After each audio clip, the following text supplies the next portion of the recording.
Good evening, good evening, good evening, everybody. It is Hugo Quintanilla with another Live at 5. Thank you so much for tuning in.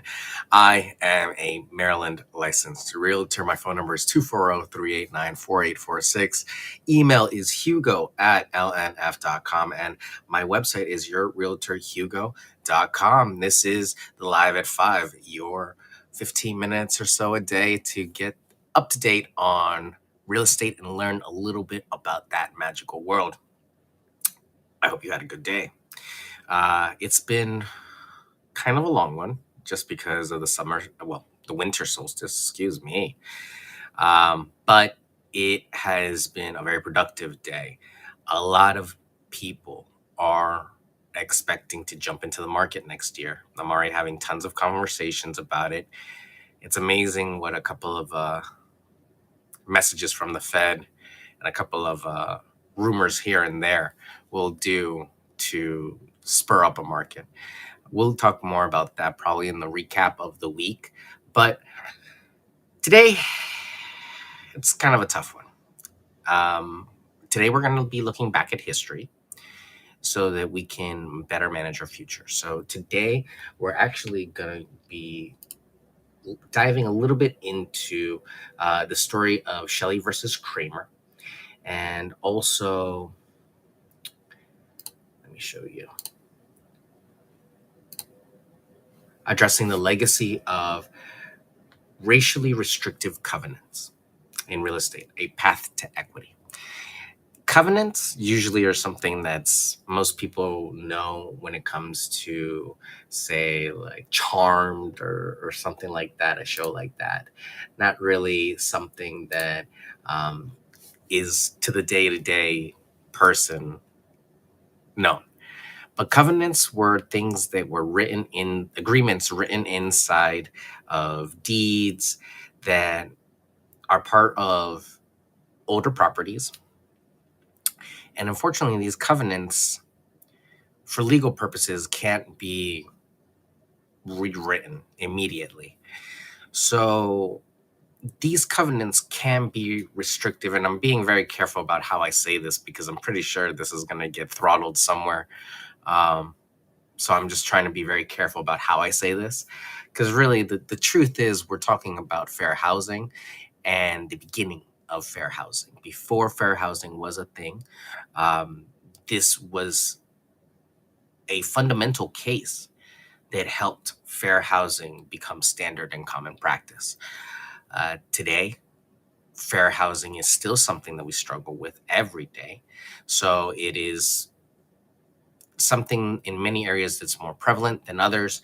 But when you see something like a covenant and you see the words black and white on paper, it can be a little startling. So we're going to talk a little bit about that so that you know more about what a covenant is and isn't, what it does and it cannot do, and how we treat covenants now in modern times, since it has really been an outdated practice. So this whole court case was actually made into a short film called The Story of Shelley versus Kraemer, which is this right here. Let me take my stuff off of here. I have not had the opportunity to see the film, but if you do want to see more, I'm sure it's a dramatized version of it. But it is a great way to learn very quickly, and I'm probably going to look at the film myself over the weekend.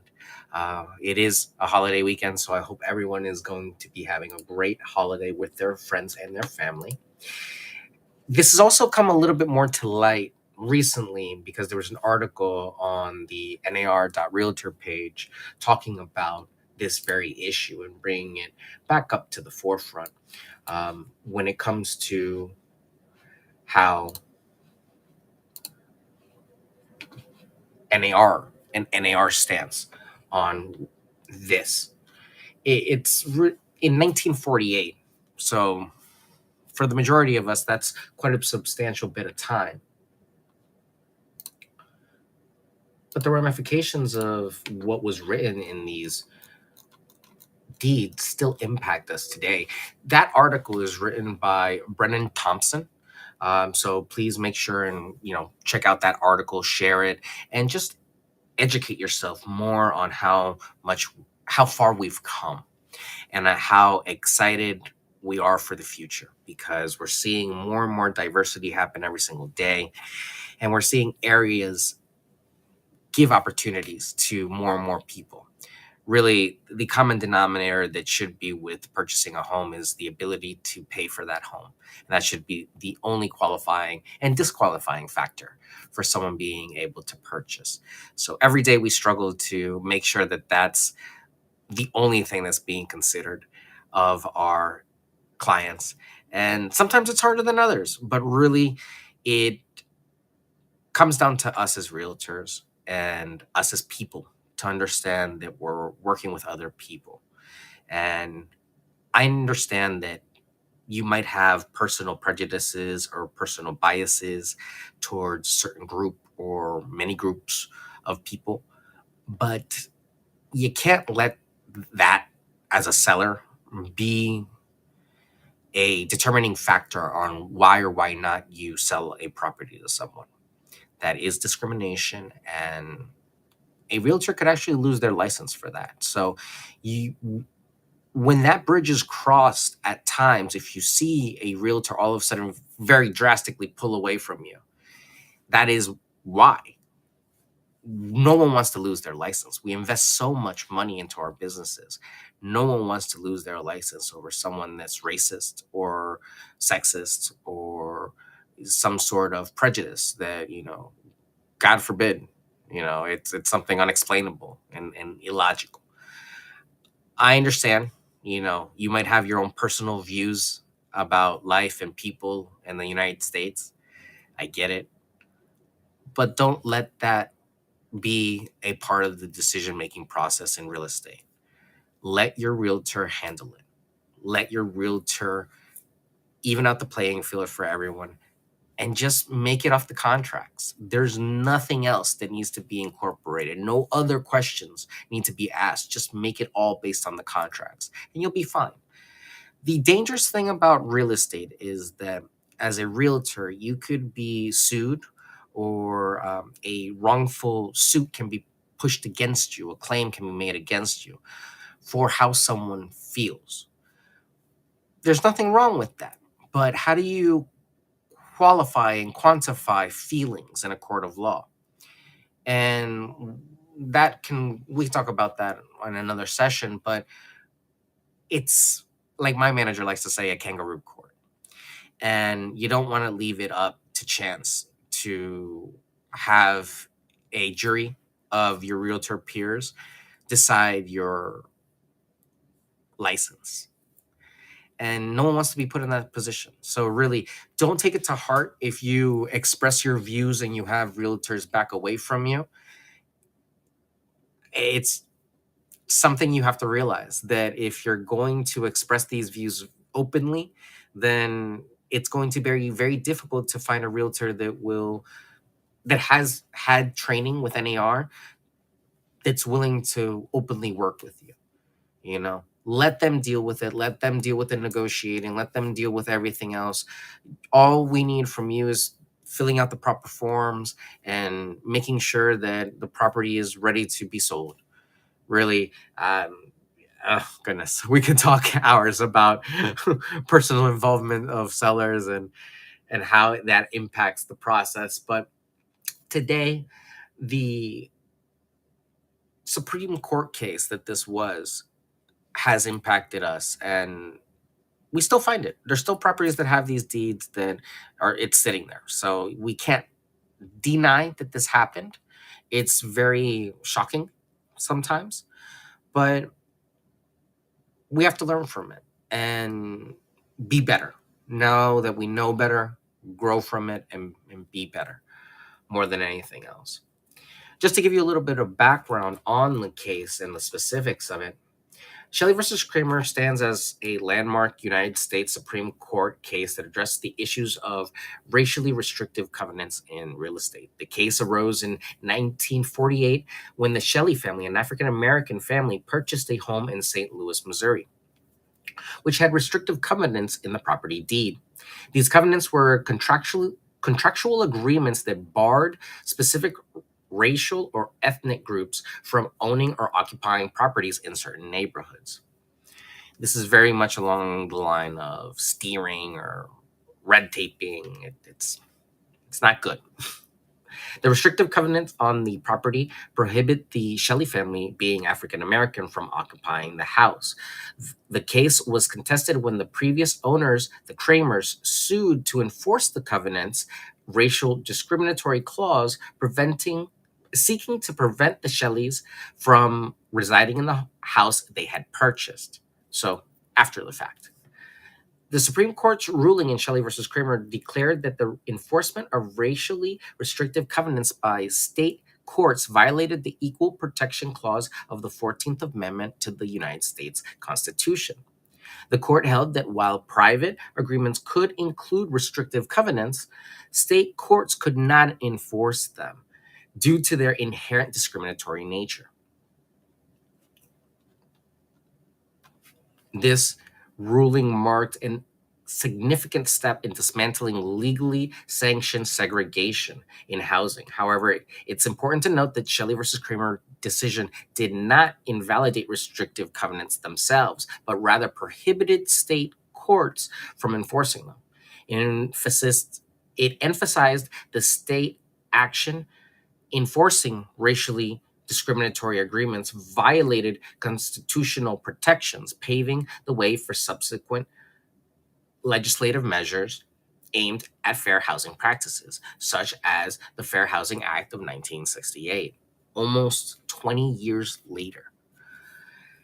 It's incredible that even here we see that the case only prevented the states from doing something about it. So the enforcement of these covenants, it's not there anymore. The support is not there, at least from the federal government and any government agency. But the covenants were not invalidated. So every state now has to decide how to handle these covenants over time. And I would love to have a little bit of more insight and more time to do a little bit of more research on how that goes about now. But for today, we're just going to talk about the case in the article and how it really impacts a day-to-day transaction. But as you can see, the biggest end result of this was that there is no federal backing. No agency will support someone that's trying to enforce a discriminatory restrictive covenant.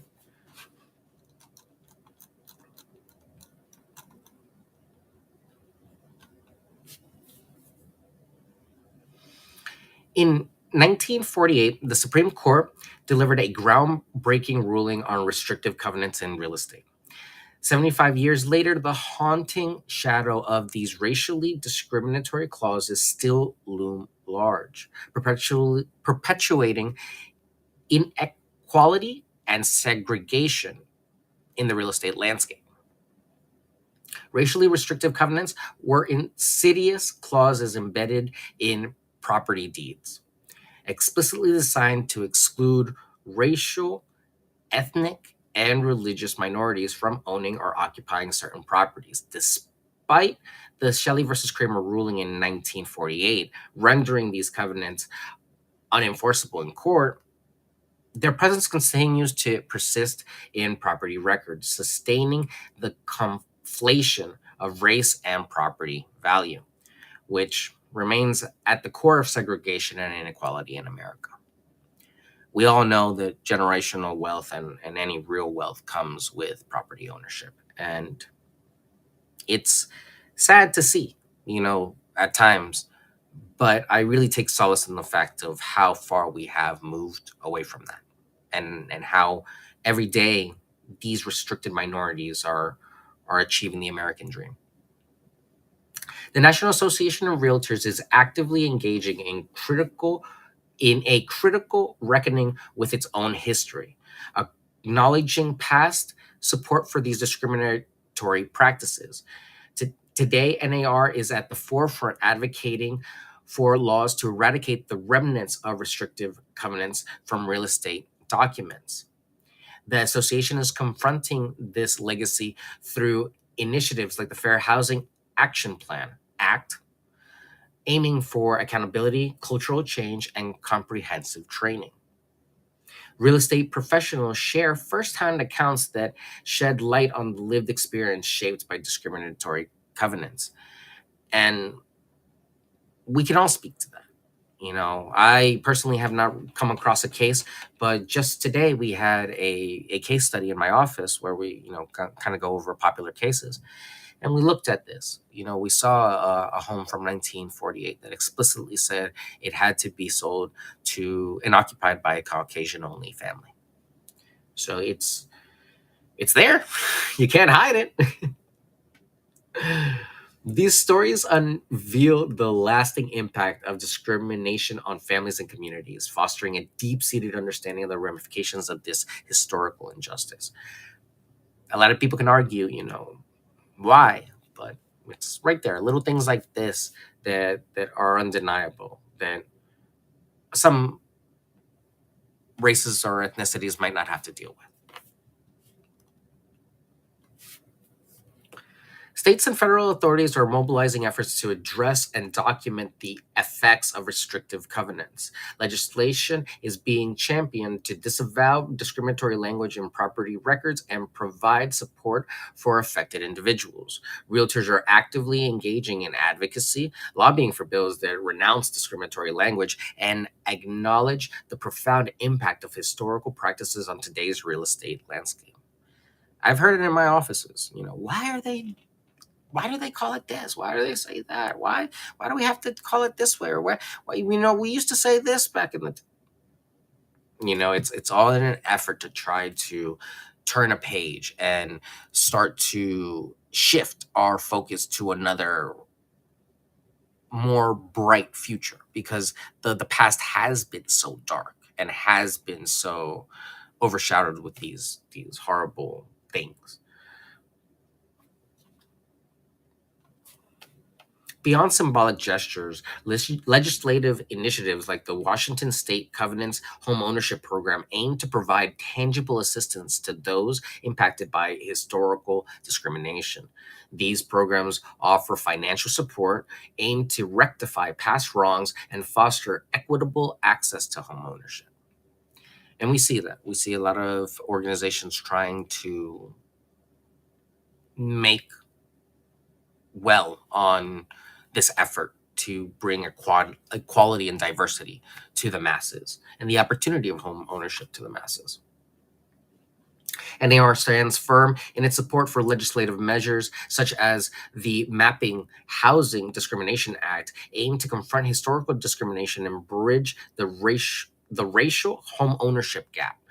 Realtors remain committed to addressing past injustices, advocating for equitable real estate practices, and fostering inclusive home ownership opportunities for all. And you'll see realtors at the forefront. We all have our communities that we represent. I advocate very strongly for the Spanish and Latino community and the Spanish speaking community. And really, I like to say anyone that has and want to better themselves. I really don't consider myself a Spanish only realtor. I don't or a Spanish speaking only realtor. I think of myself as a realtor, a person that is pivotal in helping people make one of the biggest decisions of their lives in any language. And I've been blessed enough to work with clients that speak all sorts of languages. Portuguese, French, Mandarin, Farsi, Spanish. It's a pleasure to work with all of you, and language has never stopped me. It's only brought me more opportunities because I've been able to, even if I don't speak the language, we understand each other, because it's very easy nowadays with technology and apps and all sorts of devices and even translators to be able to communicate. So I don't know. Where there's a will, there's a way, in my opinion, my very humble opinion. As we mark the 75th year since the Shelley versus Kraemer ruling, the real estate landscape is undergoing a transformation led by realtors. Through their dedication efforts, acknowledgement of past wrongs, and a commitment to equitable real estate practices, these professionals are shaping future a future where fairness and inclusivity define the realm of home ownership. And that's really the biggest present day challenge that we have is making inclusivity an everyday word for homeownership. And I love it. Personally, I enjoy what I do. I've never had a situation where I've felt that my clients were discriminated against. Luckily, knock on wood. But I also have had the blessing of working with phenomenal agents. And I can say that very sincerely that all the agents that I've worked with as of recent, they're all well trained and they're all trained in fair housing and equal opportunity. And if not trained in it, at least a sensible person, people that are people, and it really is a blessing when you have people that understand people and don't just go after the business. This can be a very transactional business, but at the same time, it's a people business. So, as a person, if you have any questions and need any help in real estate, I am here to help. So, my name is Hugo Quintanilla. Phone number 240-389-4846. Email is hugo@lnf.com. My website is yourrealtorhugo.com.